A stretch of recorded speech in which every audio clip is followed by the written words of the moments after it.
I'm Kate Caston. I'm the head of Humanities and Social Sciences here at the libraries, and I'm joined by our guest this afternoon, whom you've all come to see. Dr. Zebulon Vance-Maletsky is an assistant professor of Africana Studies and a historian specializing in recent African American history, civil rights and Black power, urban history, mixed race and biracial identity, and hip-hop studies.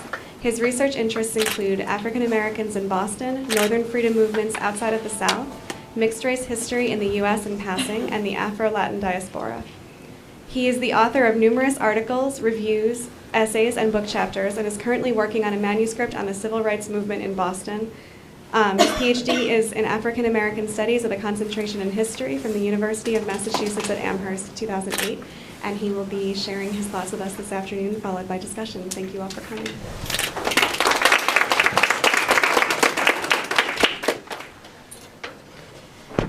Thank you, Kathleen, for that introduction, and thank you, everyone, for being here today. There is much to discuss, and so in addition to my talk, we certainly are hoping to have some discussion. Looking around the room, I see some familiar faces, and I know that we are well equipped. I'm not going to call anyone out individually, but I know we're well equipped to do so, and it's certainly timely, I think we will agree. Just to share a little bit about this, this is a piece that I have been working on for publication in a collection on Black intellectual history in the 20th century. I am not an intellectual historian per se, but some of my previous work has been on Obama, specifically a book chapter that I wrote called Mutt Like Me, Obama in the historical, mixed race in the historical context. And so on that basis, I was asked to do this piece, and so it seemed to coincide very well when this idea of talking about my work came up. So I hope you will join us in that discussion. So I should also mention at the outset that the editors of this project sort of had it in mind to look at various intellectual movements that emanate from the Black experience. And post-racialism is kind of a funny one there. It's certainly something that we all have heard about. And so what I'm trying to do in this piece is sort of tie that to Obama as an intellectual, ideological movement, to really take seriously post-racialism as an idea, which is not easy to do. It's not easy to do because I think everyone in this room would probably agree at this point that it's really been debunked more or less as a myth. And I think we felt that way before Election Day. So you can imagine after Election Day, if we needed any more evidence that post-racialism was sort of a myth, I think we received it in November. But that also is precisely why it's a good time to look at what happened. What happened is really, the other title of this topic could be what happened? You know, like a lot of question marks. OMG. So I'm going to read a little bit from my work and start that way. I want to start because I do want to leave enough time for our discussion. The election of Barack Obama in 2008 as the 44th President of the United States raised hopes that as a country we were entering a post-racial moment, that the legacies of slavery and colonialism were overcome, not only in the United States, but throughout the world. Americans prematurely congratulated themselves on having moved beyond racism, and that glad-handing was reified by the press. Indeed, you could almost say that post-racialism really kind of came from the press, didn't it? It was a media-created phenomenon that was in some ways foisted upon both Obama and therefore, by extension, the Black community. That same period, however, brought about crises of authority caused by neoliberal states, police violence, and mass incarceration that consistently highlighted the illusion of progress that Obama's presidency seemed to inaugurate. Far from being post-racial, the phrase can only be thought, it has to be considered as having a sort of shelf life, if you will. So we're looking at this, you know, for a period of a number of years. In reality, the Obama years can be viewed as a period of racial crises. It was not post-racial. The repercussions of which were felt on a daily basis, beginning with the arrest, I would argue, of Harvard professor Henry Louis Gates Jr. Remember those last 8 years? They've been kind of a blur. So much was happening, it was almost very difficult to keep up. So I'm making an effort to put some time on, some periodization on some of this. For allegedly breaking into his own home, arguably the most noted, I'm sure some have their differences with his ideas, but one of the most noted scholars, one of the most famous, and one of the most recognizable scholars of the black experience. And continuing through the killings of Trayvon Martin in 2012, Rekia Boyd in Chicago, Eric Garner in New York, and Michael Brown in Ferguson in the summer of 2014. Obama was both forced to respond to these events and was simultaneously seen by some in many ways as the initiator of these crises. Not intentionally, but as a result of his historic election. So there was a lot going on, right, in these last 8 years. On the one hand, many of us who trace our ancestry to Africa, or identify as African American, were on the one hand celebrating that victory, enjoying that moment, that moment. Remember 2008? You know, some of our elders cried and said, you know, I never thought I'd see this in my lifetime. And many of us never thought we'd see that in our lifetime. So on the one hand, there is this amazing, you know, exuberance and celebration of this historic first. But on the other hand, the meter was already ticking, if you will, on the racial clock. And I will explain a little more about that later. The Oxford English Dictionary defines post-racial as an adjective, quote, denoting or relating to a period of society in which racial prejudice and discrimination no longer exist. Because post-racialism is essentially a creation of the media, it is appropriate to note that the first known usage of the term was also in the media. Even so, the idea has been around in some form or fashion since at least the 1970s, becoming a prominent fixture in the debate over race and class that was launched by William Julius Wilson's text, among other things, The Declining Significance of Race, Blacks and Changing American Institutions, and other works. More than anything, post-racialism describes one of the approaches of black politicians, probably mostly, that was made possible by the civil rights movement. This group has been able to appeal to both a black and white electorate simultaneously and out of necessity in order to be elected in statewide and national elections. So the new black politician, playing a pickup game, you know, Obama was like, you know, had that tradition the night before, the eve of every election day, play basketball, right? Someone who could kind of mix it up with all people. As political scientist Andrea Gillespie notes in her work, The New Black Politician, quote, with the election of the nation's first black president, the end of the first decade of the 21st century ushered in what journalists commonly referred to as a post-racial era of American politics. The election of Obama supposedly proved that America had finally atoned for centuries of slavery and codified segregation.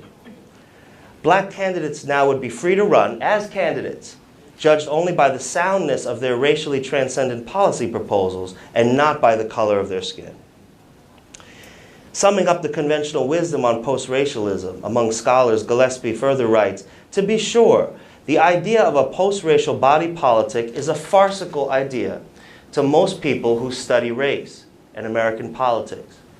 Although our nation has indeed improved race relations and reduced inequality, it is in no position to rest on its laurels and proclaim that Dr. Martin Luther King Jr.'s dream has been fulfilled. So there was all kinds of reporting coming out when Obama won. The shock waves that sent through the media, the press, the world, really cannot be understated. It is important also to state at the outset that unlike many other ideological positions within the pantheon of the black intellectual tradition, post-racialism emanates not from the firmament of the black community or black thought per se, but was in many ways foisted upon it by the media. To that extent, while the lexicon can be traced to Obama, or at least has been done so by the media, the source of this shift from idea to embodiment in a singular individual is also up for debate.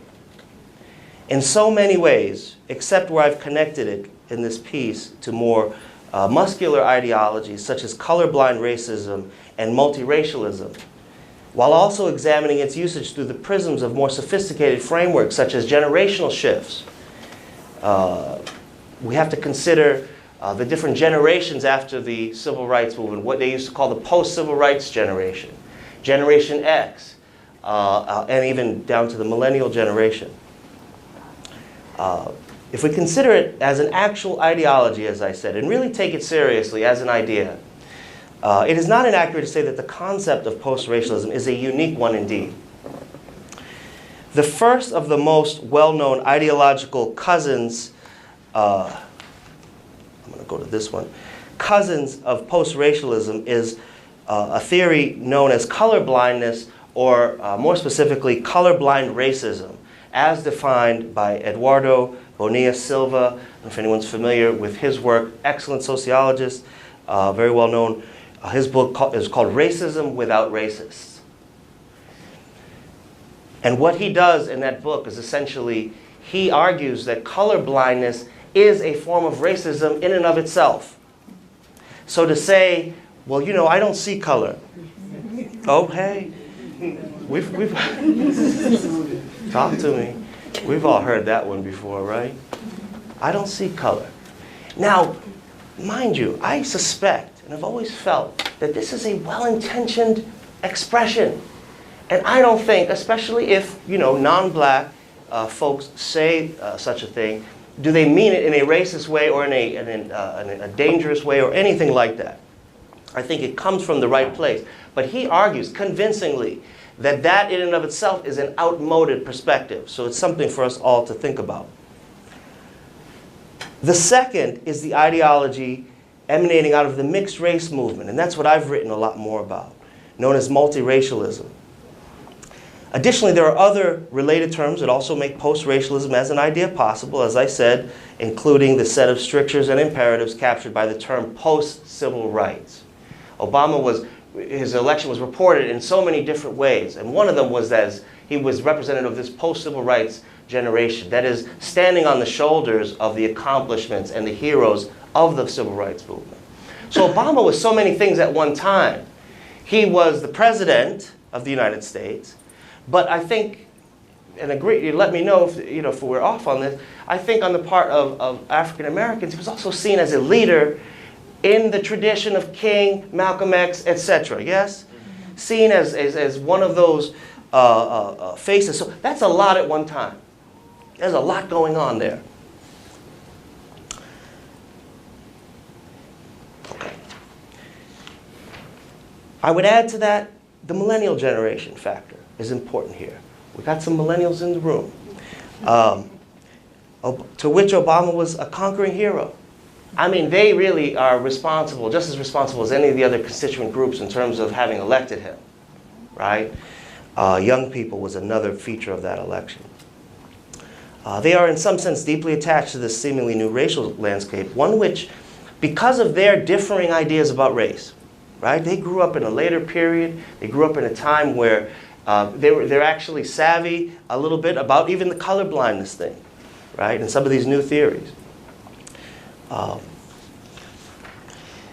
So they're attached to this seemingly new racial landscape, one that dismisses claims of racism through the promotion of a colorblind multicultural society. As noted earlier, post-racialism describes the approach of black politicians made possible by the significant gains of the civil rights movement. in its removal of legal barriers to full citizenship, in its lifting of many African Americans into the middle and upper classes, and the full integration into society. I'm talking about Oprah. I'm talking about, you know, the age of the black celebrity. I'm talking about this period in which African Americans have moved, in many cases, not fully, but you have many folks who have made it, so-called, right? And this era is what I'm trying to capture when I say post-civil rights. Of the post-civil rights era, historian Robin Kelly writes, quote, "The generation that came of age in the 70s, 80s, and 90s has been called a lot of things. The post-soul generation, the post-civil rights generation, the post-industrial generation. But few standing at the edge of history, to use the language of the Gary Declaration," that was a major declaration in '72, which gathered together a black political movement. But few thought in terms of being post-anything. Rather, they entered a new period with tremendous optimism. For some, this sense of a better future came because of efforts toward racial integration. For others, it was the hope of greater political and social control of their lives.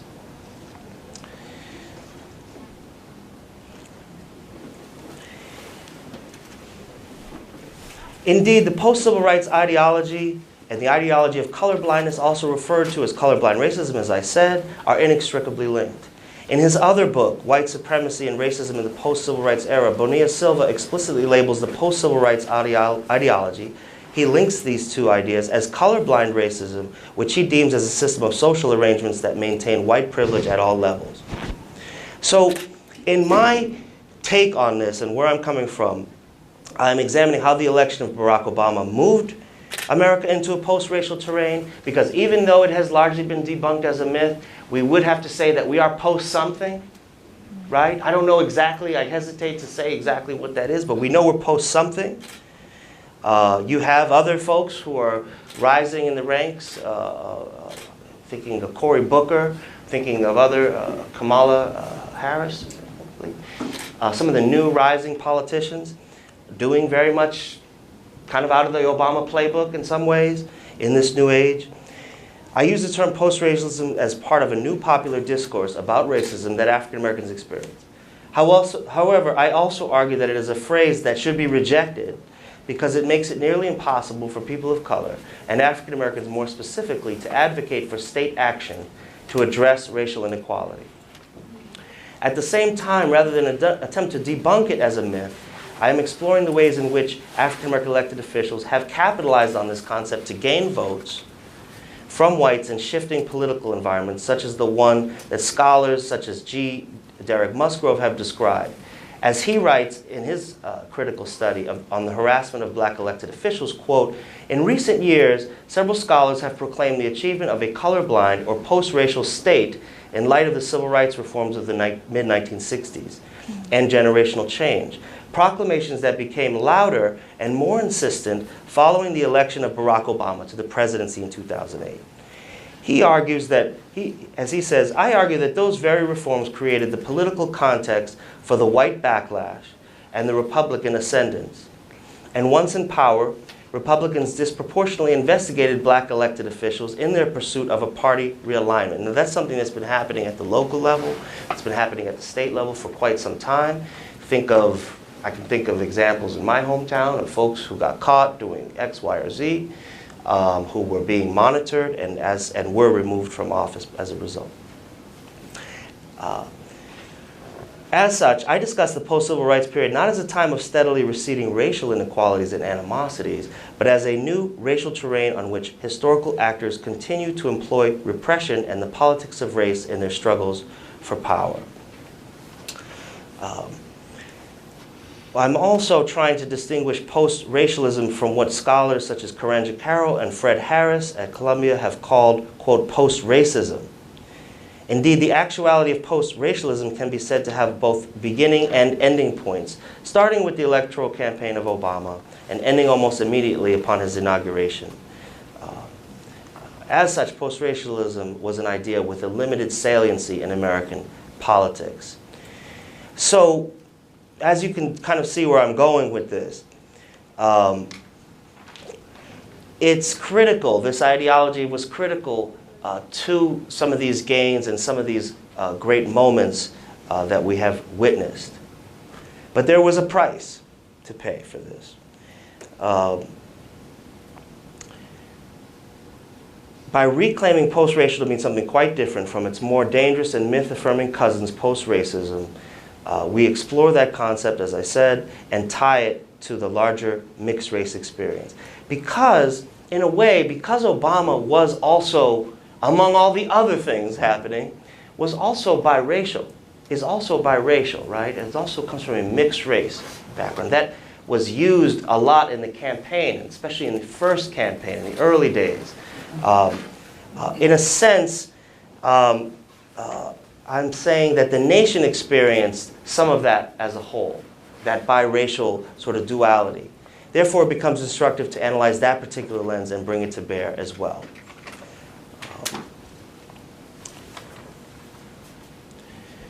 In the final analysis, I'm arguing that proof of the fact that we are not post-racial, and that even Obama realized this, is the fact that he did not go with the biracial identity in the end. It's another factor. Obama was very clear that he identified as African American pretty consistently. And when the census came out, he was also very clear that he identified as such. He said, "I'm an African American, but I am somebody, like many African Americans, who has all kinds of stuff in him. You should have seen Thanksgiving. We were like the United Nations." That's my Obama impression. "But I self-identify as an African American.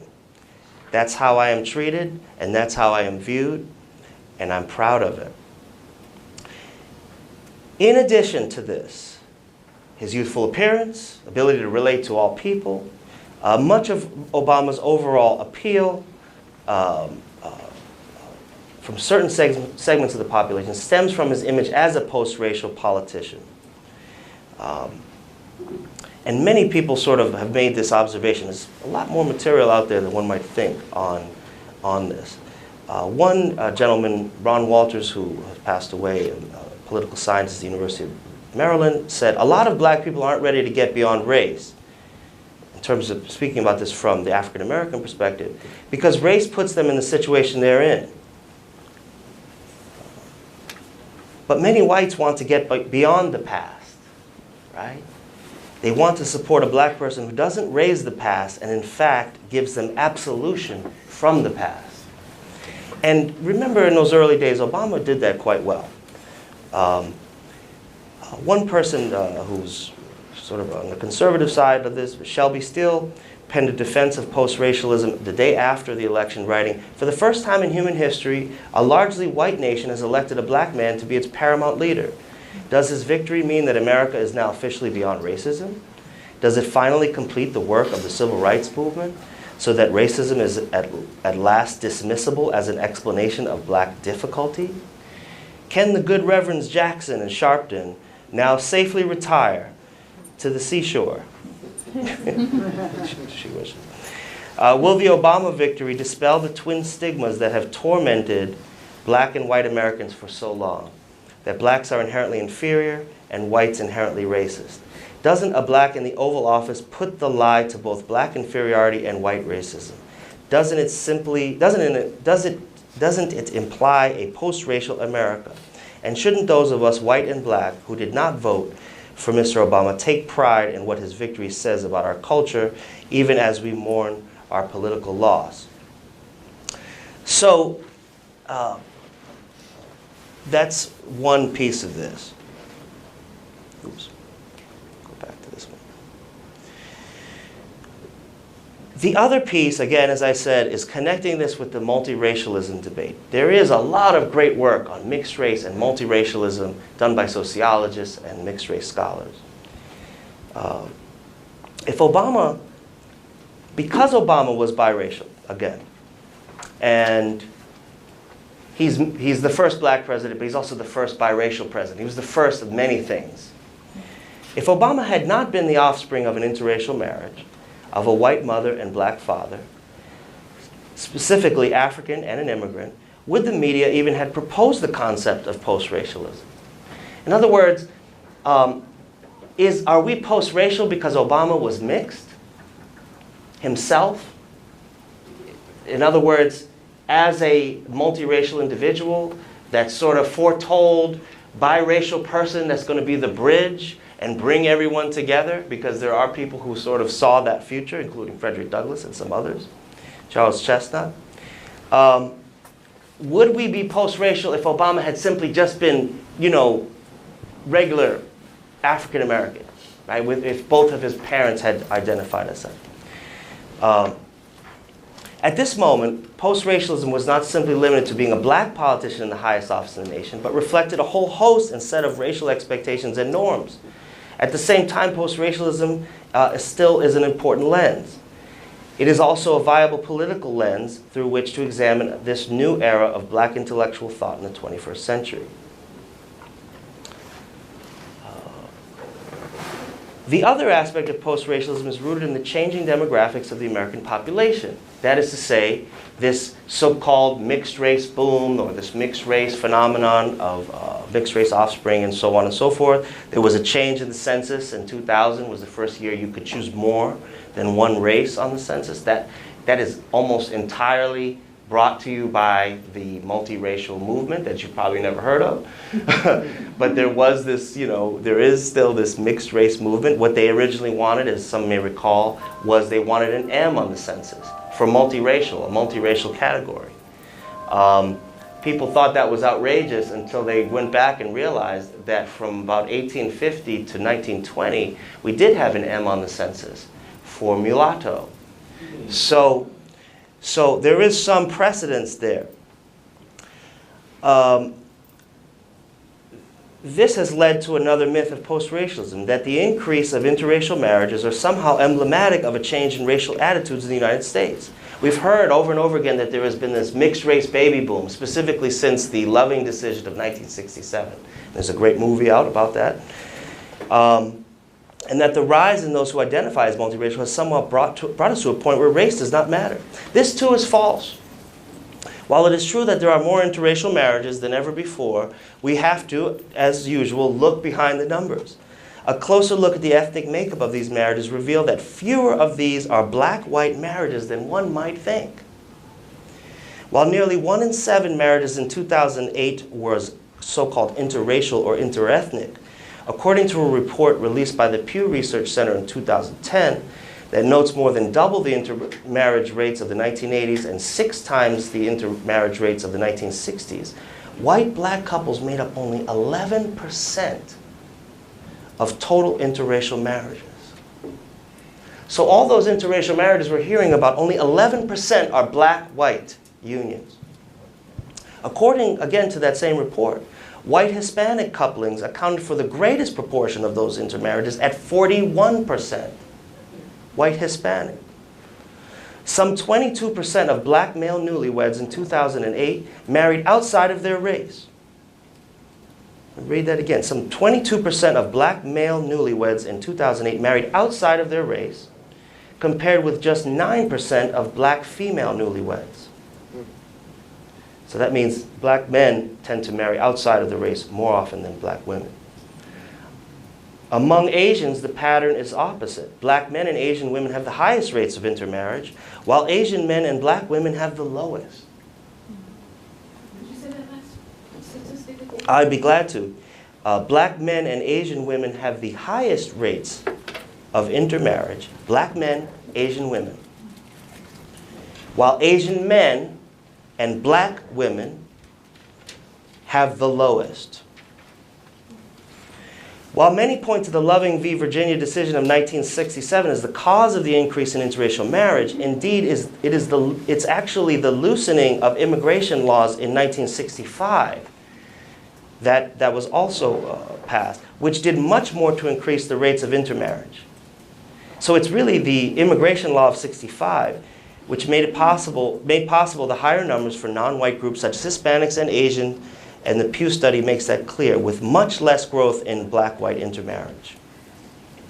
As Herbert Gans writes, quote, "Over the last decade, a number of social scientists writing on race and ethnicity have suggested that the country may be moving toward a new racial structure.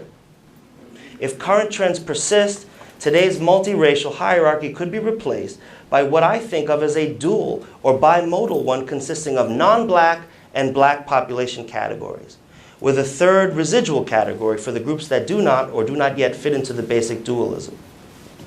So, well, let me continue. Gans suggests that racial categories, as currently understood, are undergoing fundamental changes. He argues that the current racial hierarchy will collapse into these two categories. And other scholars have talked about something called racial redistricting in the 21st century, that the very racial identities could shift and change. And lastly, the notion of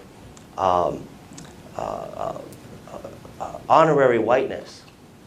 That under these new rules that are shifting and are fluidic and changing as we speak in the 21st century, that someone that has brown skin, say Hispanic, or someone with darker skin, could actually achieve honorary whiteness, that the category of whiteness itself could be extended to include these groups. Now, this is also not without precedent. If you think back to the beginning of the 20th century, groups that we consider to be white today, like the Irish, like Italians, like Eastern Europeans, Jews to some extent, and other groups, were not considered white at the beginning of the 20th century. There's a great book on this called How the Irish Became White, Noel Ignatieff, if anyone's interested. There's a few, and I can be happy to share some of those titles. And so whiteness can be expanded to include others. And essentially, if these other groups can be folded into whiteness somehow, and that includes multiracial, then that might, sort of change the dynamic. And so in thinking about the Obama years here, and we're not that far from them. We're still very close to them. What happened? What happened? Remember when Obama was first elected? A lot of us, especially African Americans, we were afraid he was going to be assassinated. Remember that? We went from that starting place of fearing for the man's life and his family very quickly to where you have a very vocal criticism of Obama that's coming from the black community, right? I don't know if everyone knows this, but not all African Americans are crazy about Obama, right? So it's a major shift. That changed quickly, however, that fear about Obama as he continued to make missteps. At the same time, a lot of stuff was happening on the ground. Kind of like a storm was brewing in terms of, I guess, what we'd have to call racism, right? That moment that everyone was feeling so good about was quickly kind of like, the air was quickly taken out of it as something called the Tea Party started to grow. As vicious sort of headlines and different things and depictions, as you see here, and this was taken from something from that time. A newspaper actually used a headline calling Obama the N-word in the White House. Now, this is not as surprising right now, probably because of the moment that we're currently in. But how did we get to this moment? Right? How did we get to this moment? Did we all underestimate the legacy of racism in this country? Yes, I think so. Did we forget that this country's roots are in slavery? Maybe. Did we forget that all men created equal did not apply to African Americans? That in other words, take racism out of it. I believe that America was simply founded for a specific group of people. I don't think that's disputed. Right? The civil rights movements and so forth broaden that out. Make America live up to its own promises. Right? But it's not what it was intended originally. Speaking for much of that criticism, political scientist Fred Harris has written, the triumph of, and I'm wrapping up soon so we can have our discussion, the triumph of post-racial democratic politics has not been a triumph for African Americans in the aggregate.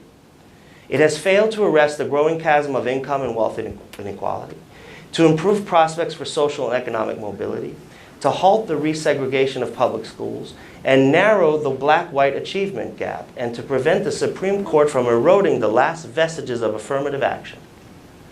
And that was just the beginning. Right? The Voting Rights Act dismantled, well, not completely, but the heart of it was really taken out in 2013.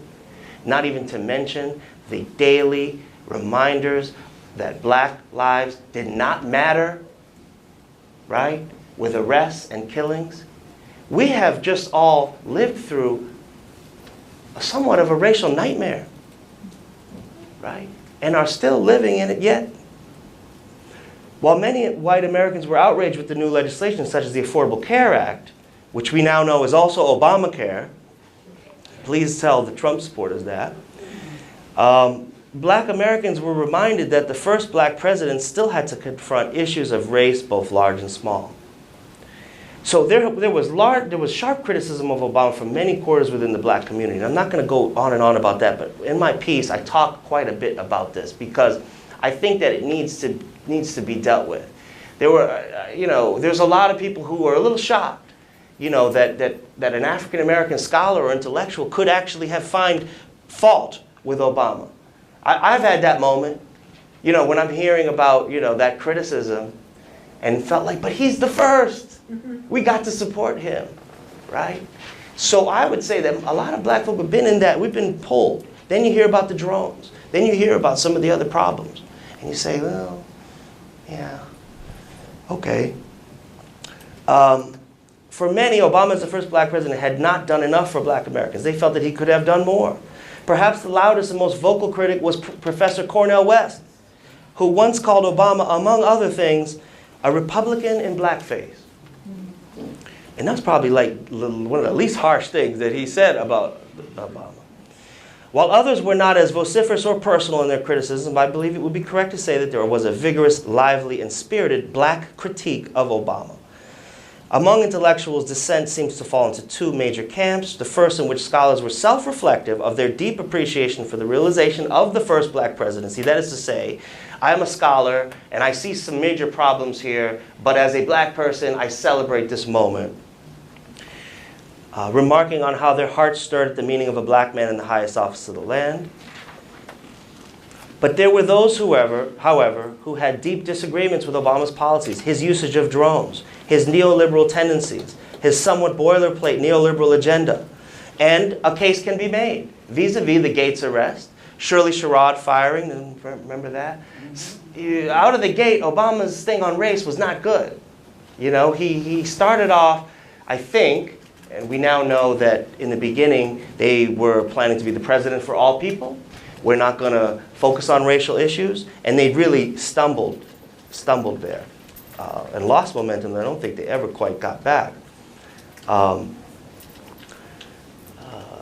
second I would classify as coming out of an important black radical tradition, in which it was often pointed out that Obama, while black, was worse for black America in many ways and was not as progressive as he appeared to be. I've heard that. Their project, it seemed, was to point out that it was precisely because Obama was black that he could get away with such policies, and had thus pulled the wool over everyone's eyes, racially speaking.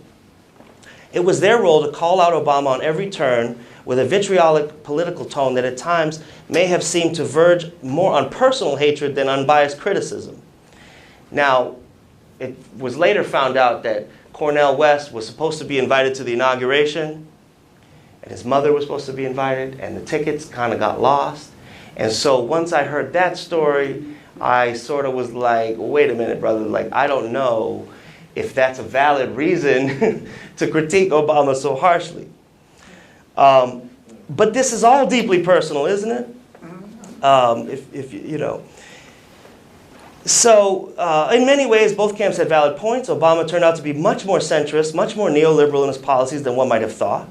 Although with Obama as post-racial intellectual and representative, that should have come as no surprise, considering the imperatives of post-racialism. So I'm tying it back to that. He is a post-racial intellectual and politician. He followed that plan. In a post-racial context where black politicians are forced to seek neutrality on race, where they emphasize their ties to whiteness. Now, Obama was able to do this literally because he is mixed, right? But all, your other politicians also kind of connect to whiteness, if you will. in various ways, where they seek to not offend a largely white electorate, indeed to alleviate them of their white guilt as the Obama campaign did so effectively, then you really do need a vocal, radical voice to distinguish truly leftist racial politics from the racial mush that is being served upon the majority of Americans. Okay, so the infighting was upsetting, and so I'm just going to wrap up here. Much of this has to do, I just want to make this final point, with the ways that Obama was packaged and pitched by his campaign handlers, Axelrod et al., who were geniuses, pulled off something very brilliant in getting him elected. As G. Reginald Daniel has written, quote, "This connection to whiteness was strategically emphasized in black educator, activist, political commentator, and Democratic Party affiliate Donna Brazil's appeal to whites who might not vote for Obama simply because he is an African-descended American, rather than because they disagreed with his political platform. Brazil stressed, and this is true, this really happened, Brazil stressed that Harvard-educated Obama is, quote, biracial, and, quote, spent 9 months in the womb of a white woman." Yeah, we try fitting that on a bumper sticker. You know, I think "Yes, we can" was a better slogan, but this was something that was being pushed. He was raised for the first 18 to 21 years by his white grandparents. He ain't spent no time in living rooms like I spent my childhood. Black reporter Ed Gordon stated, "If there ever was an African-American man who had that entree to those folks, that is white voters, it would be Barack Obama. He's half white, he's Ivy League, he's all the things that white America considers safe." So, you know, we moved very quickly, and I think that they actually found that that strategy wasn't really working. It was actually a much more beautiful thing that happened, where people, you know, maybe that was a factor, maybe it wasn't, but he was able to do what Clinton would not be able to do in 2016, which is draw that crucial white vote to reach working class, etc. And I attribute that more to him and his policies than just the fact of his identity.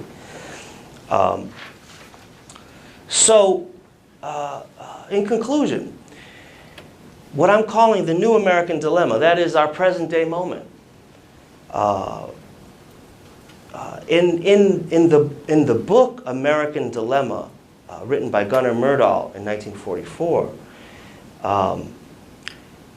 Myrdal argued at a volume coming in just under 1,500 pages, detailed what he saw as obstacles to full participation in American society that African Americans at that time faced as of the 1940s. At the center of Myrdal's work in American Dilemma was his postulate that political and social interaction in the United States is shaped by an American creed, is what he argues. This creed emphasizes the ideals of individualism, civil liberties, and equality of opportunity. Myrdal claims that it is the American creed that keeps the diverse melting pot of the United States together. It is the common belief in this creed that endows all people, quote, whites, Negroes, taking from the language then, rich, poor, male, female, and immigrants alike, with a common cause that allows for them to coexist as one nation. So, applying that to today, it is almost seen in a way that African Americans are somewhat kind of like in flux in terms of that notion. Secondly, Manisha Sinha, in a piece she wrote recently called "It Feels Like the Fall of Reconstruction" about Trump's election, writes, quote, "As a historian, I see uncanny and unsettling parallels between what happened with the overthrow of Reconstruction, America's startling experiment in interracial democracy after the Civil War. It seems after every period of extraordinary progress, we witness a complete regression to the forces of reaction." Now, I'm saying here that what we're saying here is the historical roots of this so-called white lash, as Van Jones called it, that fueled Trump's victory lie in a prior racial backlash to an unprecedented attempt to grant African American citizenship during the period of radical Reconstruction. You may recall then that we had, there was a record number of African Americans elected to political office during that period of Reconstruction. So much so that Obama, when he was elected senator from Illinois, he was only like, I think the third, maybe the second or third since Reconstruction, right? It's unprecedented. But this is the closest we have to it. The United States was the only major slave society to enfranchise former slaves and for brief period after the war, the first black senators, congressmen, and state officials emerged in the southern states. For many white Americans, especially the former slaveholders, these revolutionary developments represented a world turned upside down. And so, just to wrap up here, by the end of the 19th century, Southern blacks were subject to disenfranchisement, Jim Crow, debt peonage, forced convict labor. That is to say, after Reconstruction ends and the Union pulls out, 1877, ushers in this period we call Jim Crow, or what historians have called the nadir period, which means the lowest point. Forced convict labor, racial violence, and lynching, drawing from the exception clause in the 13th Amendment, which says that slavery is over except if you are you've been convicted of a crime. Watch the documentary 13. And lynching. Historians call the redemption of white rule in the South slavery by another name, and worse than slavery. It would take another 100 years to dislodge the politics and society made by white supremacy. So, last point, Donald Trump's election, coming at the heels of the historic election of Barack Obama, is the second redemption of this democracy. We're going through a second period here, not a second Reconstruction, or maybe a third, but this second redemption period. The failure of the Democratic Party to refashion itself as a genuine social democratic party no doubt contributed to its political upset in the Rust Belt states of the Midwest. This is Manisha Sinha. But in America, race always trumps. Forgive the pun. Class and gender. White workers will reap the empty wages of whiteness, and that term comes from Du Bois, offered by right-wing populism, jumping into the fire from the frying pan. A majority of white women voted for a sexual predator rather than the first female president of the country. I don't want to we're open to all sides here, but this is a quote, is now the party of Trump, which appeals to its worst devils. So we could possibly be entering not only this period of a new redemption, but possibly a new nadir period as well. But of course, discussions like this give us hope that we may not be. So thank you.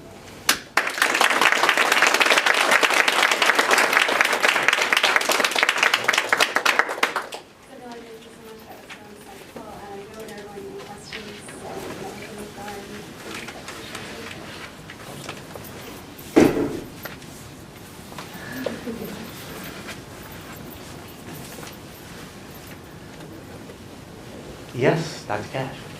Well, I came in kind of halfway, but from the end, the last thing that you said, that we could be entering into a new period.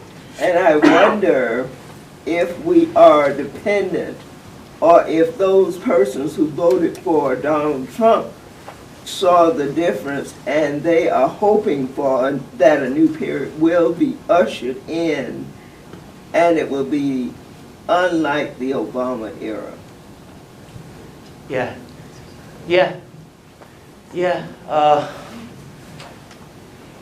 That is to say that the folks who voted for Trump. Mm-hmm. Yes, I think that's fair to say. That they think it will be different from the Obama era. Yeah. You know, the elephant in the room, in my opinion, in all of this, is the rapidly changing demographics of the United States. Remember, it's been, you know, it's supposed to be, what, 20, 40 something, when so-called racial minorities in America will become in the majority, right? And that's happening swiftly. We're moving toward that very quickly.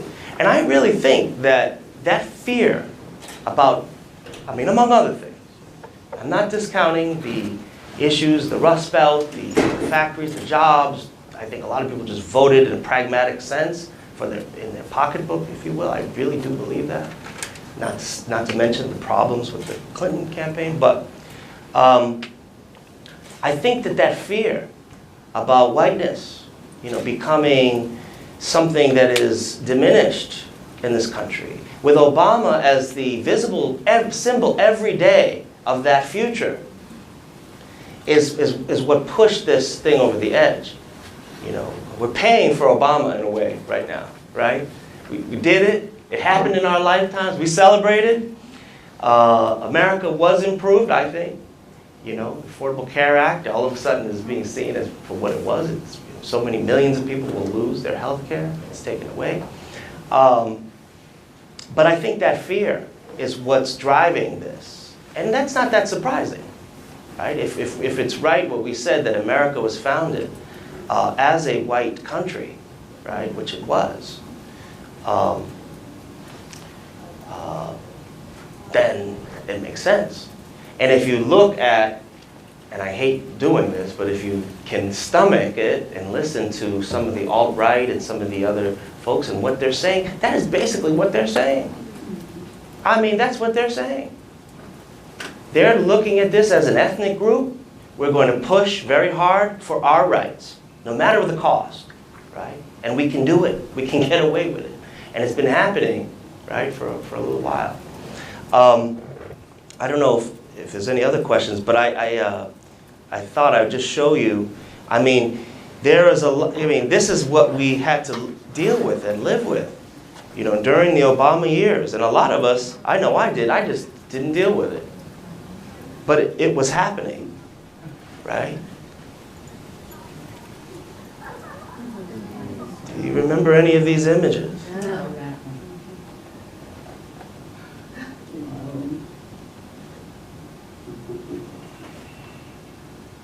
We have to face this. This was published in a Belgian newspaper, if I remember correctly.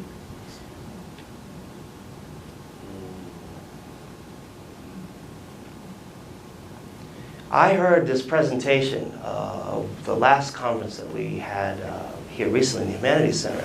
And one of the presenters, Matthew Hawley, I believe his name is, read from some of his research. He had interviewed Trump people and, you know, the kind of people that would be likely to vote for Trump about their feelings about Obama. And one of them that stands out in my mind, this guy said, ever since Obama got elected, I've just been waiting to die. Like, I don't tell my wife, but that's how I feel.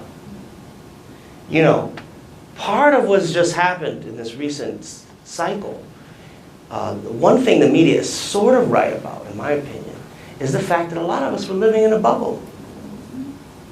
We don't know how the other side, I don't sympathize too much with it, but it's always good to know what the other side is thinking sometimes, right?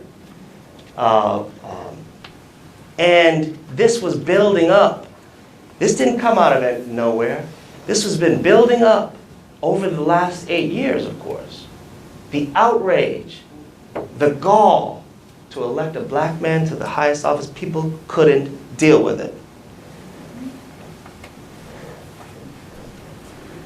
And this is just a smattering.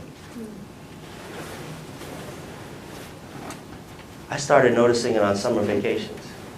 Go places and you'd see the t-shirts that were being sold. The gorilla and the Harambe, whatever, all these different weird things. I said, something's happening. I couldn't put my finger on it. This person, the t-shirt, put the white back in the White House. This was in 2012. I rode behind a car that had this bumper sticker. Did you see this one, anyone? I saw that one.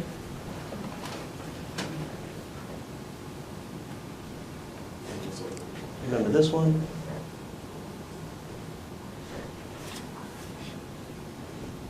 Okay, the Arab piece, or the Muslim piece. This is in 2012.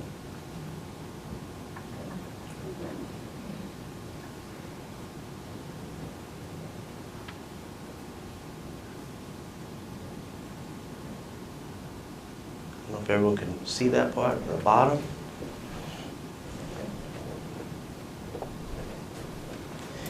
So these are horrible images, of course, not without historical context, mind you. Watch a film called Ethnic Notions. You're not familiar with some of these terrible stereotypes and denigrating images. So while most of us were celebrating this historic first, there was obviously a major part of the population that was not. And we have to reckon with this as a country still. Right? Our past haunts us still. Slavery. Most of our history, slavery. All of the things that have taken place. And so as African Americans move forward and rise up to positions as high as President of the United States, I suppose we will have to expect this kind of back and forth, this volley of backlashes and white lashes, so-called white lashes. So yeah.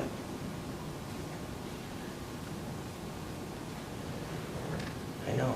It's not fun to look at. Yes, sir. So I had a question about your cycles. You mentioned these political cycles that America goes through where someone postulates, there's some push in terms of gains and of civil liberties, and then there's the backlash.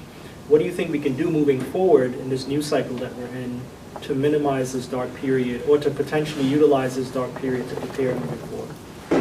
Yeah. I think the other legacy of the Obama years is that a lot of us got involved politically, didn't we? We know that African Americans voted in much higher record numbers than they had in previous elections. That's why we have voter suppression, and to the extent that we have it now. Yeah, she said it, I didn't. Yes, Say it ma'am. again, that Yeah. I said that's why we have voter suppression to the extent that we're experiencing now. Yeah. I mean, it doesn't, common sense tells you, right? You have the election of a black president, and all of a sudden there's voter ID laws, right?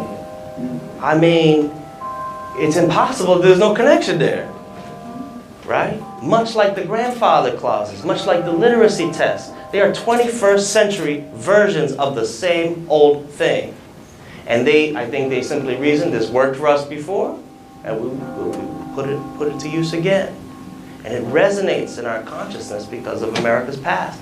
But getting back to your question, I think that a lot of us got involved. I think one of the reasons it hurt so much to see what happened in the election is that for the first time, for many of us, we were vested in what was happening in the White House.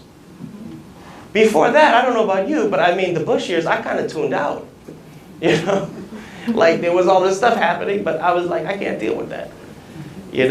And I can think of previous administrations, but not so with Obama. We were all involved. We were all watching. We all took pride. And I don't just mean African Americans right now, right? I mean Americans who, in the pride and the class of this family, this beautiful black family in the White House. I mean, I don't think it was just black folks that felt that way.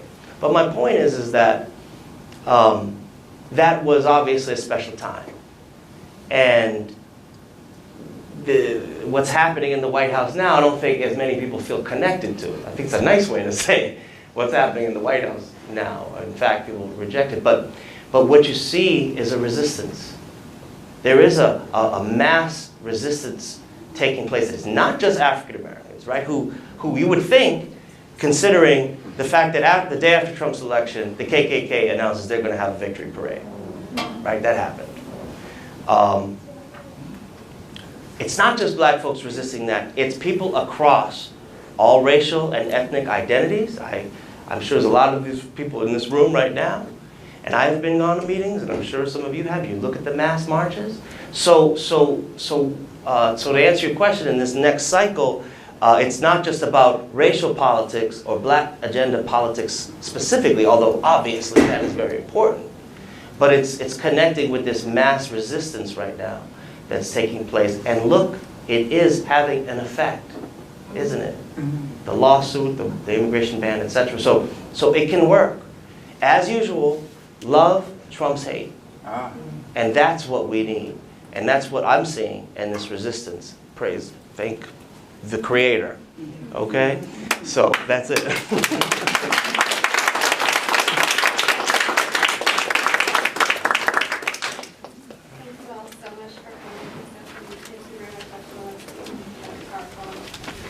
Thank you. And we should give a hand to Kathleen, too, for arranging that.